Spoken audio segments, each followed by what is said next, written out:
नमस्कार सभी किसान भाइयों को। आज हम बात करने वाले हैं कि जो फरवरी का महीना है उसके जो फर्स्ट वीक है उसमें या जो आपका फरवरी का दूसरा वीक है यानी दूसरा सप्ताह उसमें कौन सी जो सब्जी वगैरह की फसलें हैं उनको आप लगाकर उनसे अच्छा जो उत्पादन है वो ले सकते हैं और किसान अपनी इनकम है उसको बढ़ा सकते हैं। तो इन सभी विषयों के बारे में हम आज बात करने वाले हैं।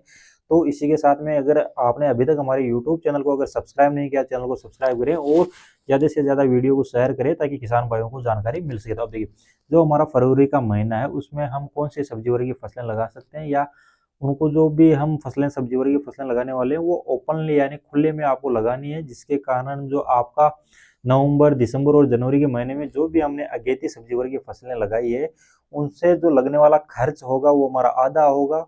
तो आपको जो फरवरी का महीना है उसके फर्स्ट वीक या सेकेंड वीक में खुले में सब्जी वगैरह की फसलें लगानी है। उनमें कौन सी सब्जी वगैरह की फसलें हम लगा सकते हैं तो उसके बारे में देखिए।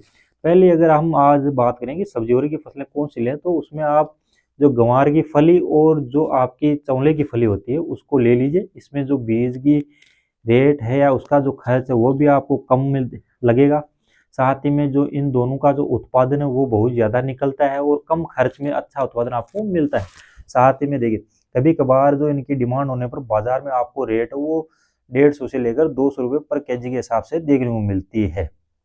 फिर आप दूसरी फसल ले सकते हैं, वो अपनी भिंडी की फसल है वो लगा सकते हैं। अब जो फरवरी महीने में हम जो भिंडी लगाएंगे उसका एक तो आपका जो उत्पादन है वो भी ज़्यादा देखने को मिलता है और इसकी जो रेट है यानी बाजार में इसकी डिमांड है वो ज़्यादा बनी रहती है, तो इसकी अच्छी रेट है वो भी आपको मिल जाएगी।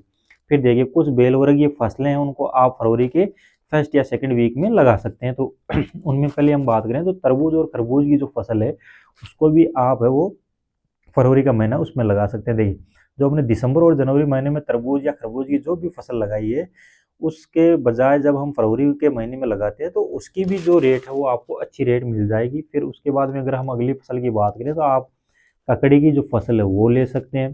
फिर देखिए, ककड़ी के बाद में आप अपनी जो तोरई की फसल है वो ले सकते हैं। जो भी हमने दिसंबर के महीने में या जनवरी के महीने में तोरई या ककड़ी लगाई है तो वो जब उसकी शॉर्टेज आएगी तब हमारी जो फरवरी की फसल जो हमने लगाई है उसकी जब बाजार में हम पूर्ति करेंगे तो अच्छे खासी जो रेट है वो हमको निश्चित रूप से मिलने वाले हैं। फिर देखिए, अगली हम फसल की बात करें तो आप करेले की जो फसल है वो ले लीजिए, उसको भी आप है वो फरवरी के महीने में लगा सकते हैं। फिर देखिए, अगली जो हमारी फसल है वो रहने वाली है लौकी की फसल। आप लौकी की फसल है उसको भी फरवरी के फर्स्ट वीक या सेकंड वीक में लगा सकते हैं।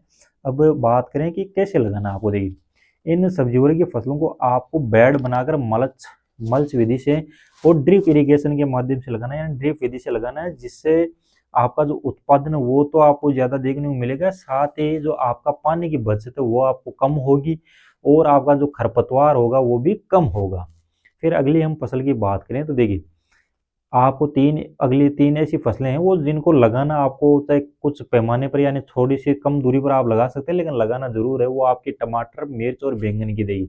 अगर आपने पहले नर्सरी कर ली है तो आप उसको उखाड़ कर जो फरवरी का महीना है उसमें अपने खेतों में ट्रांसप्लांट कर दीजिए, या फिर आप फरवरी के फर्स्ट वीक में या सेकंड वीक में उसकी नर्सरी डाल दीजिए और अगले महीने में आप इनको अपने खेतों में ट्रांसप्लांट कर दीजिए। तो लौकी जो आपका सॉरी टमाटर, मिर्च और बैंगन तीनों की फसल है वो आप लगा सकते हैं। अब देखिए, बात करें कि इसके जो हमने दिसंबर या फिर जनवरी महीने में जो भी सब्जी वगैरह की फसलें लगाई है और जब हम फरवरी के महीने में खुले में जो भी सब्जी वगैरह की फसलें लगाई है, इनमें फ़र्क एक तो आपका जो किसान का खर्च है वो आधा हो जाता है, साथ में जो आपका उत्पादन है वो बढ़ जाता है। तो इन जो सब्जी वगैरह की फसलें हैं इनको आप फरवरी के महीने में खुले में लगा सकते हैं और आपको ड्रिप इरिगेशन यानी ड्रिप विधि से ही आपको लगाना है। तो दी गई जानकारी आपको कैसी लगी वो हमें कमेंट करें। साथ में आप कौन सी सब्जी वर्ग की फसलें वो लगाते हैं यानी कौन सी सब्जी वर्ग की फसलें लगाते हैं और कौन से एरियाज में आप कौन सी वैरायटी लगाते हैं वो हमें साथ में कमेंट करें। और कुछ आपको वैरायटीज हमने आपको स्क्रीन पर दिखाई है तो आप उन वैरायटीज का भी चयन कर सकते हैं, या फिर जो आपके मिट्टी में सुटेबल जो वैरायटीज है, जो अच्छा उत्पादन देने वाली वैरायटीज है, आप वो लगा सकते हैं। अब मिलते हैं अगली वीडियो में, तब तक के लिए राम राम।